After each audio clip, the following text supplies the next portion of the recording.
A lot of people try to provoke a different group of people to hate a different group of people.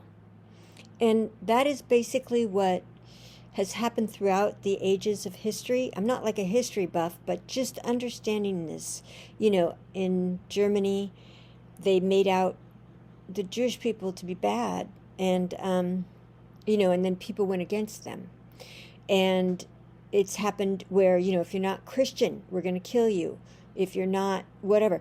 And what's happening right now in our culture is that people are taking sides and getting vehemently angry at somebody who believes something different.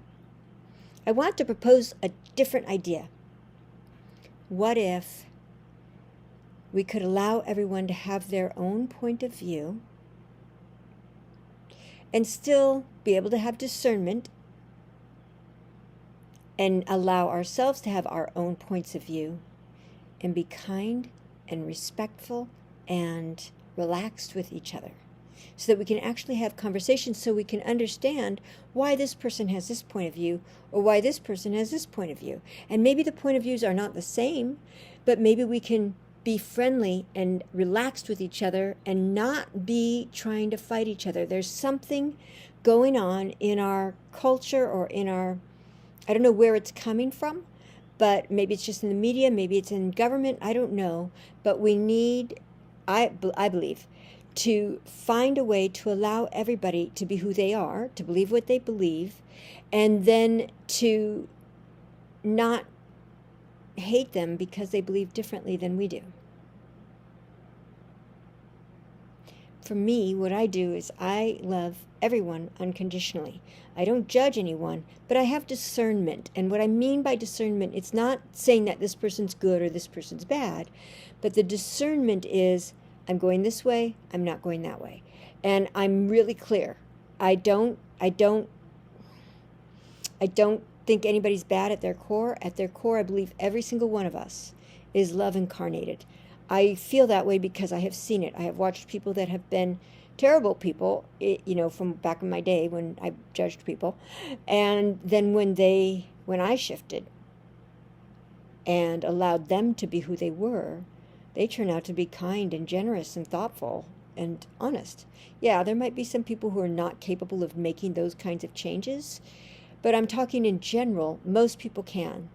And if you're watching the news or you're engaging with someone and you're finding yourself getting riled up, I would step away. I would step away and say, give me a moment. I am being triggered and I'm going to take responsibility for myself. It's not your fault I'm triggered. I'm taking responsibility for myself, because that's where all the freedom lies. And then go to another room or go out, go for a walk, whatever, and find a way to be able to be at peace, to be able to be loving and accepting of that other person's point of view. Every person, even the people on your team or your side, whatever it is, every person has a unique point of view. And if we are constantly fighting against other people's point of view, that comes from a weakness within ourselves. That comes from a sense of being threatened by somebody else's viewpoint. And if you know that you're safe on a real level, if you know it in your subconscious, if you know that you are safe, if you know that you are free to believe what you want to believe and somebody else can believe what they want to believe, and you're not threatened by other people's beliefs, you can see them. You can choose to go towards people who believe this way and not in the same direction as these people, but you don't have to hate these people. It's the judgment and the hate that will physically make you sick if you do it for a while. And that's a whole nother story, but whatever we hate, it physically makes us sick. But also what you hate, you draw to you, or what you judge, you draw to you. So you're putting yourself in a very dangerous place when you push against somebody, because whatever you push against, you draw to you. So I would love, if you're open, for you and for me in our next conversations, whether it's with each other or with someone else, that we take some time to listen, to try to understand, to try to allow people to have a different point of view without hating them. It's just a different point of view. In fact, like right now, I have this point of view. And if I move over here, it's a slightly different point of view. And if I move over here, it's a slightly different point of view. I'm on a ball, just so you know, a yoga ball. I'll just show you. That's what I sit on pretty much everywhere at my house. But so, that's why I can move like that. But so, you know, there's a different perspective. And you will probably have different perspectives throughout your life. And if you hate the parts of yourself that believed something before, that also will cause you to get unhealthy. It will cause things in your life that you love to go away. It's so much about being in a state of love, having discernment. I'm going to go this direction. I'm not going to go this direction. But not hating this direction. Not hating these people who believe this other thing. They're valid. They have a valid reason for believing whatever they believe. And it might not be something I'm understanding, but that's why listening is so important. That's why it's important to have actual listening, actual empathy for people who believe something different than we do. I just encourage everyone to know that everyone at our core, we are pure love. Even those people that are, you know, maximum death row prison sentences, at their core, they might have forgotten about it. They might have never been taught that. They might not know it, but at their core, they are pure love.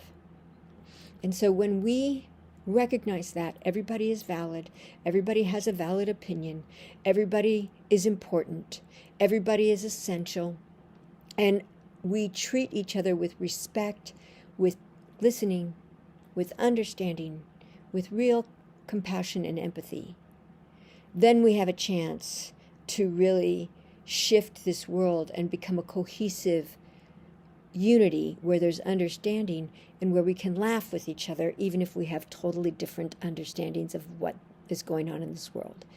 It's all about allowing others to be free and allowing yourself to be free so that you can be healthy, so that you can have the things you want. I mean, there's so much more to this, but for me, I find by being in a place of unconditional love on a consistent, unconditional way, like all the time, what happens is I'm guided. I might not know why I'm going over in this direction until some time has passed and I've spent time in that direction and I go, oh, now it makes sense. Or I don't know sometimes, like I gave up sugar. I didn't know why. And then I start feeling so much better. I gave up grains. I didn't know why. I start feeling so much better. And so, you know, when you start to be in that state where you're in a place of love and you're seeing the goodness in people, what happens is you're guided for things, you know, because of being in this state. I cured narcolepsy. I don't take any meds or anything anymore. I am cured from having narcolepsy. Narcolepsy is where you fall asleep 7 or 8 or 9 times on the way to the grocery store, or at lunch with your friend. I've fallen asleep at lunch with with several friends actually, or at dinner, and you know your head falls into the plate. That's narcolepsy. I don't have it anymore. I don't have any symptoms of it anymore. I used to have manic depression. I don't have any symptoms.